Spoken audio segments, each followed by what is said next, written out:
Hey guys, just got done installing a subwoofer and amp in a 2023 Hyundai Ioniq 5, and there wasn't many videos online on what wires to tap into, where to route the wires and all that, so I thought I'd just make this real quick.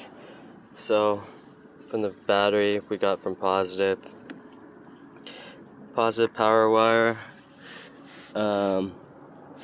The screw on here was a little bit hard to get off, so what I ended up doing was just putting it on. Instead of unscrewing it, I just was able to add another hex bolt on top and place it on top and screw it down, and then routed it that way, and I didn't make any cuts.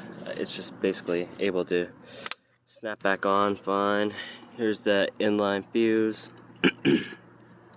And the hardest problem I was having when figuring out how to route this was able to find a firewall to pull the power wire through.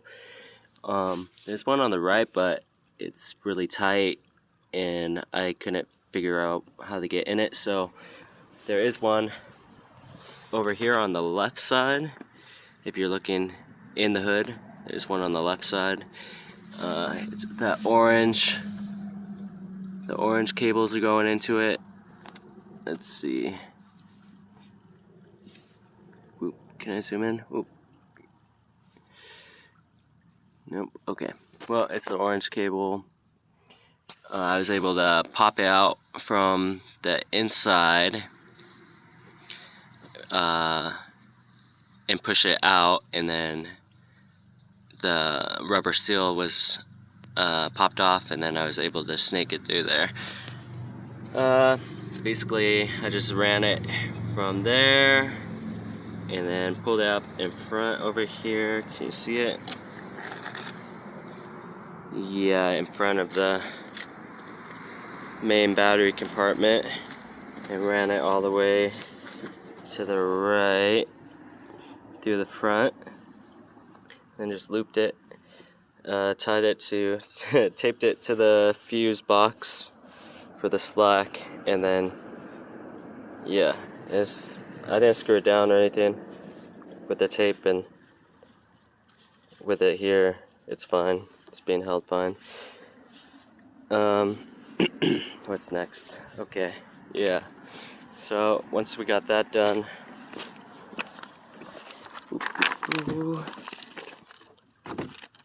oh no, this thing, rocks are always in the way. Okay, so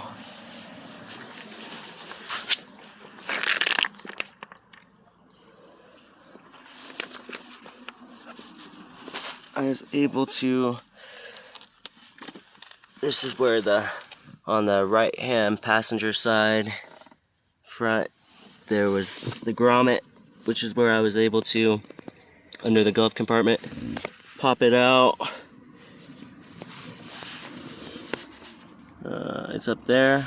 That's where I was able to push it through with the screwdriver, basically, flathead. I was able to pull the power wire through and then snake it over, put it into this side paneling.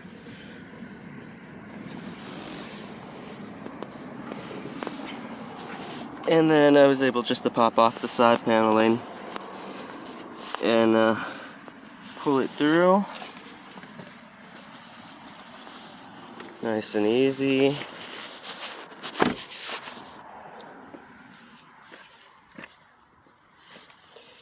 And then as far, I ended up placing the amp underneath the rear right passenger seats. Here you go. I was able to fit a Fosgate Prime R500X1D. Was able to put some screws in, hold it under. You end up using a Scotch LOC 25L. A problem I ran into with this is that it's supposed to have it's supposed to be able to sense when the speakers turn on and then send amp turn on signal here. As you can see, I tapped into it originally, but when I plugged it into my amp, it would not turn off. It would turn it on, but it would never turn off, so I had to end up running a separate remote wire turn on, and I'll show you how I did that. I ended up going into the fuse box underneath the driver steering wheel column. As far as for ground for the amp, I was going to ground to one of these bolts, or the usual seatbelt bolt. Unfortunately, these were on super hard. I couldn't manage to get them off with any of the tools I had.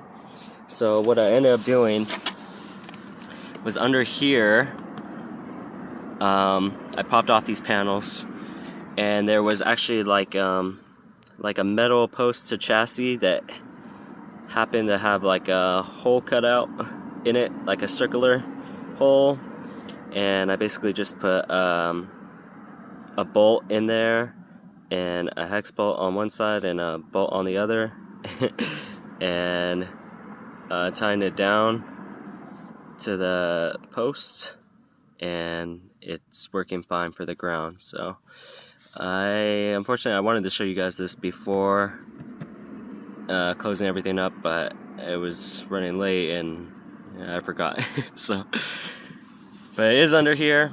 So ground, power, and then lastly, boop,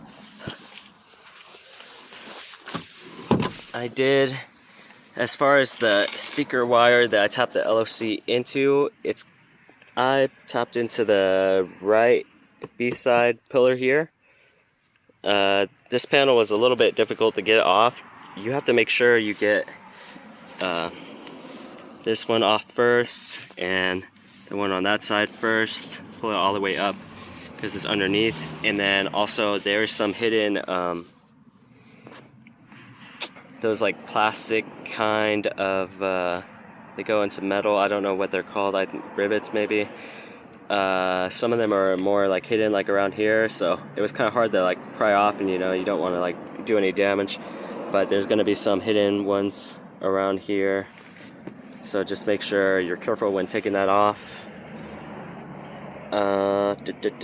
Once you get in, there's actually going to be a bundle of wires going up and down here. It's going to be in a felt covering. I just spliced it open real carefully with a razor, and then I was able to expose all the wires. There's about this much wires. If you look online, again, I wanted to show you because this is for the right side, right passenger side of the car.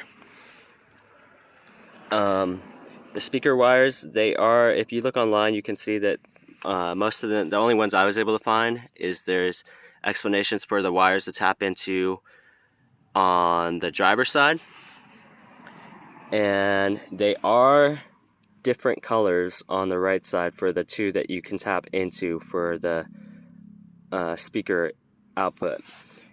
One thing I will say is there's two wires that are connected. They're like wound around each other. There's only two of them, and those are going to be the ones that you tap into for the positive and negative speaker output for the LOC.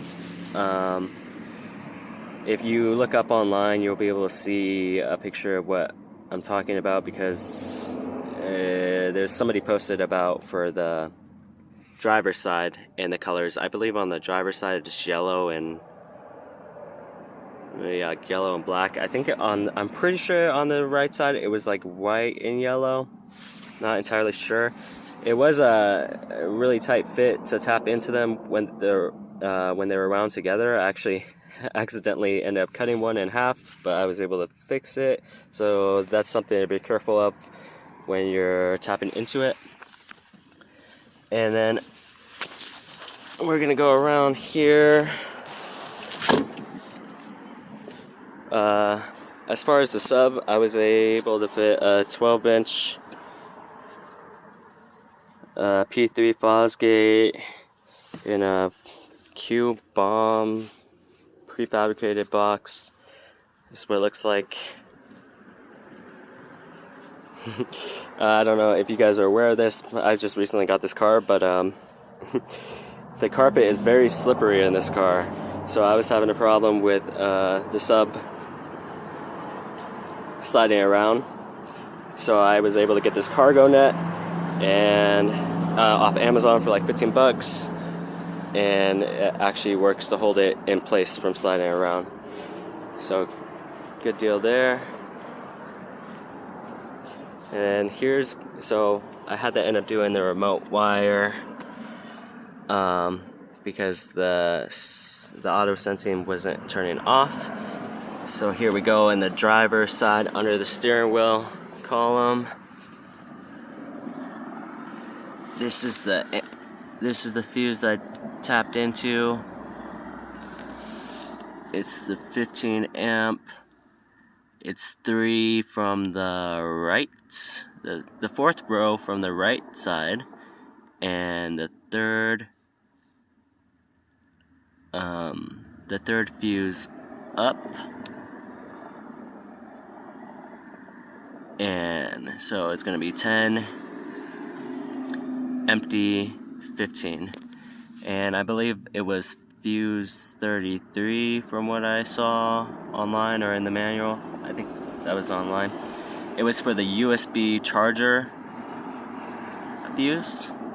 So that's going to turn on with when you turn on the car, and turn off when you turn it off. I believe it also, I could have sworn online that it said it stays on in accessory mode, but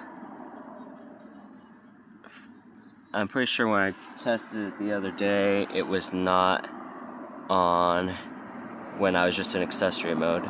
It was only on when the car was fully on. Okay, and yeah, I bought some fuse taps, but it didn't they wouldn't fit in the ones that were supposed to do this. The fuse tap would not fit into the socket.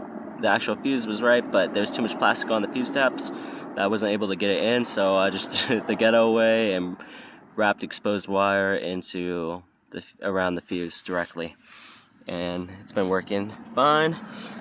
And then I was able to run the remote wire through here, through here, and then you can see here is a little bit exposed. I could probably get that under better if I wanted to, but it's good for now. And yeah, that was it. Let me know if you have any questions in the comments, and I could try to help you. Yeah. And so, yeah, bye.